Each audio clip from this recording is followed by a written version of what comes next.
UAEക്ക് നേരെ വീണ്ടും ഇറാന്റെ മിസൈൽ ആക്രമണം.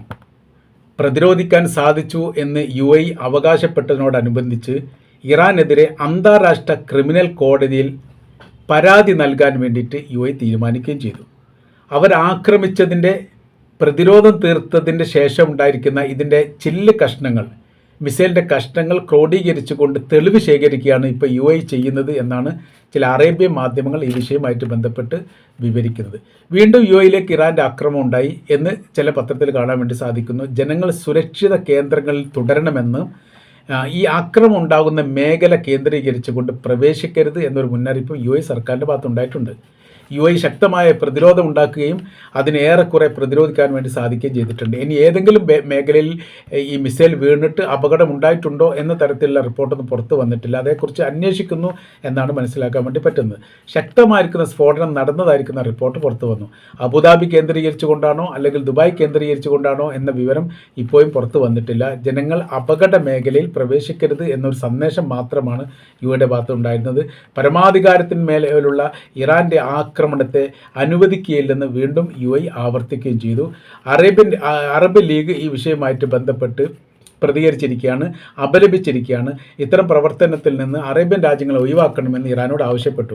അപ്പോൾ ഇപ്പോൾ UAEയുടെ ഭാഗത്ത് UAEയിലേക്കുള്ള ഈ ആക്രമണവുമായിട്ട് ബന്ധപ്പെട്ട് എന്ത് പ്രകോപനമാണ് UAEയിൽ നിന്ന് ഉണ്ടായത് എന്നുള്ളതിനെക്കുറിച്ച് അന്വേഷിക്കുകയാണ്. അതിന് ഇറാൻ്റെ ഭാഗത്ത് വന്നിരിക്കുന്ന മറുപടി എന്ന് പറയുന്നത്, ഈ ഇറാന് നേരെ ഇപ്പോൾ ആക്രമണം നടത്തിയത് UAEയിലുള്ള അമേരിക്കയുടെ സൈനിക കേന്ദ്രം അല്ലെങ്കിൽ സൈനിക ബേസ് കേന്ദ്രീകരിച്ചാണ്.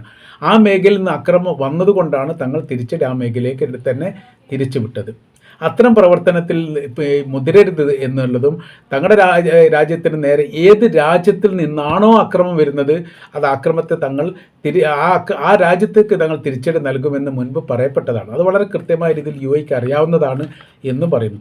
ഇപ്പോഴത്തെ UAEയുടെ സ്ഥിതി എന്ന് പറഞ്ഞാൽ ഈ മേഖല കേന്ദ്രീകരിച്ചുകൊണ്ട് ശക്തമായിരിക്കുന്ന ആക്രമണം ഉണ്ടാവും എന്നതിൻ്റെ അടിസ്ഥാനത്തിൽ കഴിഞ്ഞ ആഴ്ചയാണ് ഇസ്രായേലിൻ്റെ അയൺ ഡോം സംവിധാനം ഇവിടെ സ്ഥാപിക്കപ്പെട്ടത്. എന്നാൽ അയൺ ഡോം സംവിധാനത്തെ മറികടന്നുകൊണ്ടുള്ള ആക്രമണമാണ് നടന്നത് എന്ന റിപ്പോർട്ട് വരുന്നത്. ആർക്കെങ്കിലും പരിക്കേറ്റിരിക്കുന്ന വിവരങ്ങളോ അല്ലെങ്കിൽ മരണപ്പെട്ടതുമായിട്ട് ബന്ധപ്പെട്ട വിവരങ്ങളോ നാശനഷ്ടവുമായി ബന്ധപ്പെട്ട വിവരങ്ങളൊന്നും ഇത് നിലവിലെ സാഹചര്യത്തിൽ പുറത്തു വന്നിട്ടില്ല.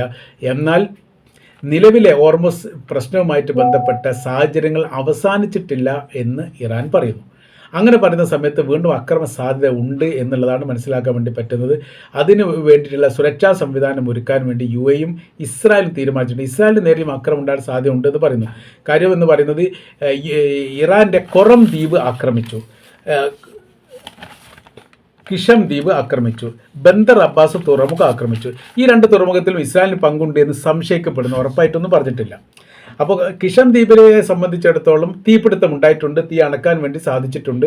അങ്ങനെ നാശനഷ്ടങ്ങളെ തടയാൻ വേണ്ടിയിട്ട് ഇറാന് സാധിച്ചു എന്നുള്ളത് കൃത്യമാണ്. അത് മീഡിയകളൊക്കെ BBC അടക്കമുള്ള റിപ്പോർട്ടിലൊക്കെ അങ്ങനെ കാണാൻ വേണ്ടി സാധിക്കുന്നു.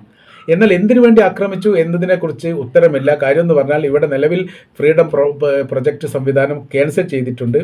അങ്ങനെ സംവിധാനം തങ്ങൾ എടുക്കപ്പെട്ടിരിക്കുന്നു എന്നുള്ളത് അമേരിക്കൻ പ്രസിഡന്റ് ഡൊണാൾഡ് ട്രംപ് പറഞ്ഞ് 2 ദിവസം കഴിയുന്നതിൻ്റെ സമയത്ത് തന്നെ ആക്രമണം നടക്കുകയും ചെയ്തു. അപ്പോൾ ഇതുമായി ബന്ധപ്പെട്ട് തങ്ങളുടെ ഭൂമിയും തങ്ങളുടെ ഈ നദിയുമായിട്ട് ബന്ധപ്പെട്ട മേഖലയൊക്കെ സുരക്ഷിതമാക്കുക എന്നുള്ളതും ജനങ്ങൾക്ക് വലിയ രീതിയിൽ സുരക്ഷിതത്വം നൽകുക എന്നുള്ളതും ഇറാൻ സർക്കാരിൻ്റെ നിർബന്ധമായിരിക്കുന്ന കടമയും ബാധ്യതയുമാണ്. ആ പ്രവൃത്തി തങ്ങൾ ചെയ്യും. ഈ വിഷയവുമായിട്ട് ബന്ധപ്പെട്ട് വലിയ രീതിയിലുള്ള പ്രതികരണം ആത്മീയ നേതാവും ഇറാൻ്റെ പ്രസിഡന്റും നടത്തിയിട്ടുണ്ട്. സമാധാനപരമായിരിക്കുന്ന ആവശ്യത്തിലൂടെ അല്ലെ സമാധാനപരമായിരിക്കുന്ന രീതിയിലൂടെ ലോകത്ത് എല്ലാവർക്കും സമാധാനം ഉണ്ടാക്കാനുള്ള ശ്രമമാണ് ഇറാൻ നടത്തുന്നത്. അതിനുവേണ്ടി വിട്ടുവീഴ്ച ചെയ്യാൻ തയ്യാറായിട്ട് പോലും അമേരിക്കയെ സംബന്ധിച്ചിടത്തോളം അവർ പതിയിരുന്ന് കള്ളന്മാരെ പോലെ ആക്രമിക്കുകയാണ് തങ്ങളുടെ രാജ്യത്തിന് നേരെ. ഈ ഈ കടൽ സംബന്ധമായിരിക്കുന്ന ഹോർമുസ് കടലുമായിട്ട് ബന്ധപ്പെട്ട കാര്യത്തെക്കുറിച്ച് കൃത്യമായ രീതിയിലുള്ള വിവരങ്ങൾ ഞങ്ങൾ നൽകിയിട്ടുണ്ട്. അത് ഞങ്ങളുടെ ദ്വീപാണ്, അത് ഞങ്ങളുടെ കടലാണ്, ഞങ്ങളുമായിട്ട് ബന്ധപ്പെട്ടതാണ്, അതിൻ്റെ അവകാശം ഞങ്ങൾക്കാണ്. പിന്നെ ആണവായുധവുമായിട്ട് ബന്ധപ്പെട്ട കാര്യത്തെക്കുറിച്ച് ഞങ്ങൾ കൃത്യത പറഞ്ഞിട്ടുണ്ട്. ആ കൃത്യത പറഞ്ഞിട്ട് പോലും അത് അംഗീകരിക്കാതെ അതിൻ്റെ മേലെ വീണ്ടും പ്രശ്നങ്ങൾ ഉണ്ടാക്കാൻ പ്രകോപനപരമായിരിക്കുന്ന നിലപാടുമായിട്ട് അമേരിക്ക മുന്നോട്ട് പോകുന്ന സമയത്ത് തീർച്ചയായിട്ടും അങ്ങനെ തന്നെ തിരിച്ചടിക്കാനുമുള്ള ബലവും ശക്തിയും സംവിധാനവും ഇറാൻ ഉണ്ട് എന്ന് പല ഘട്ടങ്ങളിൽ ഞങ്ങൾ കാണിച്ചു കൊടുത്താണ്, വേണമെങ്കിൽ ഇനിയും കാണിച്ചു കൊടുക്കാൻ തയ്യാറാണ് എന്നൊക്കെ പറയാം. അത് പ്രകോപനപരമായിരിക്കുന്ന രീതിയിലേക്ക് കാര്യങ്ങൾ പോകുന്നു. ഏതെങ്കിലും തരത്തിലൊരു വിജയം ഹോർമുസ് കടലുമായിട്ട് ബന്ധപ്പെട്ട് ഉണ്ടാക്കി കഴിഞ്ഞാൽ ഈ മേഖലയിൽ നിന്ന് പിന്മാറുക എന്നുള്ളതാണ് അമേരിക്കയുടെ ഉദ്ദേശം. പക്ഷേ അത് നടക്കുന്നില്ല. അതാണ് ഇപ്പോൾ ഏറ്റവും വലിയ പ്രശ്നം അതാണ്. ഡൊണാൾഡ് ട്രംപ് തന്നെ പല ഘട്ടങ്ങളിലും ഈ കാര്യങ്ങൾ പറഞ്ഞിട്ടുണ്ട്, ഈ മേഖലയിൽ നിന്ന് പിന്മാറാൻ ഞങ്ങൾ ആലോചിക്കുന്നു എന്നുള്ളത്. അതിന് എന്ത് ചെയ്യണം? ഇപ്പം നിലവിൽ അമേരിക്ക തോറ്റിരിക്കുന്നു, അതിൻ്റെ സൈനിക സംവിധാനം തോറ്റിരിക്കുന്നു, തന്ത്രപരമായ നീക്കുപോക്കുകൾ തോറ്റിരിക്കുന്നു. അവരുടെ ഈ പ്രത്യേകമായി നിയമിക്കപ്പെട്ട സൈനികരുടെ രഹസ്യകാര്യങ്ങൾ ചോർത്തുന്ന മേഖലയ്ക്ക് പോലും വലിയ രീതിയിൽ ഇടിവ് വന്നിരിക്കുന്നു. ഇസ്രായേലിനെ സംബന്ധിച്ചിടത്തോളം അവരുടെ എല്ലാവിധ രഹസ്യങ്ങളും ചോർന്ന് ഇറാന് കിട്ടിയിട്ടുണ്ട് എന്നൊരു പ്രശ്നം അങ്ങനെ നിലനിൽക്കുന്നു. മൊസാദ് അടക്കമുള്ള സംവിധാനത്തിൻ്റെ ഒരു വാക്കുകളും വിശ്വസിക്കാൻ പറ്റാത്ത വിധവും ഇറാനുമായിട്ട് ബന്ധപ്പെട്ട കാര്യത്തിൽ അവർ 100% പരാജയമാണെന്ന് അമേരിക്കയും ഇസ്രായേലും തന്നെ സ്ഥിരീകരിക്കുകയും ചെയ്തിട്ടുണ്ട്. അങ്ങനെ വല്ലാത്ത രീതിയിൽ ലോകത്തിന് മുൻപിൽ അപമാനിതരായിരിക്കുന്ന ഒരു പ്രത്യേക സാഹചര്യത്തിലാണ് നിലവിൽ ഇസ്രായേലും അമേരിക്കയും നിലകൊള്ളുന്നത്. ഈ യുദ്ധം അവസാനിച്ചാൽ പോലും ലോകത്ത് വലിയ രീതിയിലുള്ള അംഗീകാരവും സ്വീകാര്യതയും ഈ രണ്ട് രാജ്യങ്ങൾക്കുണ്ടാവില്ല. ഇസ്രായേലിന് വേണ്ടിയിട്ട് അമേരിക്ക തുടങ്ങി വെച്ച ഈ യുദ്ധത്തിൽ വലിയ തിരിച്ചടി ഉണ്ടായത് അമേരിക്ക തന്നെ. വളരെ എളുപ്പത്തിൽ പരാജയപ്പെടുത്താൻ സാധിക്കുമെന്ന് ലോകത്തോട് വിളിച്ചു പറയപ്പെട്ട അമേരിക്കയുടെ പ്രസിഡന്റ് ഡൊണാൾഡ് ട്രംപ് നിലവിലെ സാഹചര്യത്തിൽ നിലവിളിക്കുന്ന ഒരു സ്ഥിതിയിലേക്ക് കാര്യങ്ങൾ പോകുന്നു. അതിൻ്റെയൊക്കെ ഭാഗമായിട്ടായിരിക്കാം ഒരുപക്ഷെ ഈ അക്രമ കാര്യങ്ങളൊക്കെ വീണ്ടും പുനരിൽ വന്നത് എന്ന് നമുക്ക് അനുമാനിക്കാൻ വേണ്ടി സാധിക്കും. ഏതായിരുന്നാലും ഇപ്പോൾ UAEക്ക് നേരെ നിരന്തരം ആക്രമണം ഉണ്ടാകുന്നു. അതിന് തുടർച്ചയായ രീതിയിൽ മറ്റ് അറബ് രാജ്യങ്ങൾക്ക് നേരെ ആക്രമണം ഉണ്ടാകുമോ എന്ന് ഭയപ്പെടുന്നു. മേഖല സമാധാനപരമായിരിക്കുന്ന ദിവസങ്ങളായിരുന്നു ഏതാനും ദിവസങ്ങൾക്ക് മുമ്പ് കടന്നുപോയത്. അതെല്ലാം അവസാനിച്ചിരിക്കുന്നു. ഇനി യുദ്ധമേഖലയിലേക്ക് നീങ്ങുകയാണ്. ശബ്ദം കേട്ട് കഴിഞ്ഞാൽ ആ മേഖലയിലേക്ക് പ്രവേശിക്കരുത്. ജനങ്ങൾക്ക് വലിയ രീതിയിൽ നിർദ്ദേശ കാര്യങ്ങളാണ് കൊടുത്തത്. അപ്പോൾ വലിയ ശബ്ദങ്ങൾ കേൾക്കുന്ന സമയത്ത് ബോംബ് വീഴാണ് അല്ലെങ്കിൽ മിസൈൽ ആക്രമണം നടത്തുകയാണ് എന്ന് നിങ്ങൾ കരുതണ്ട.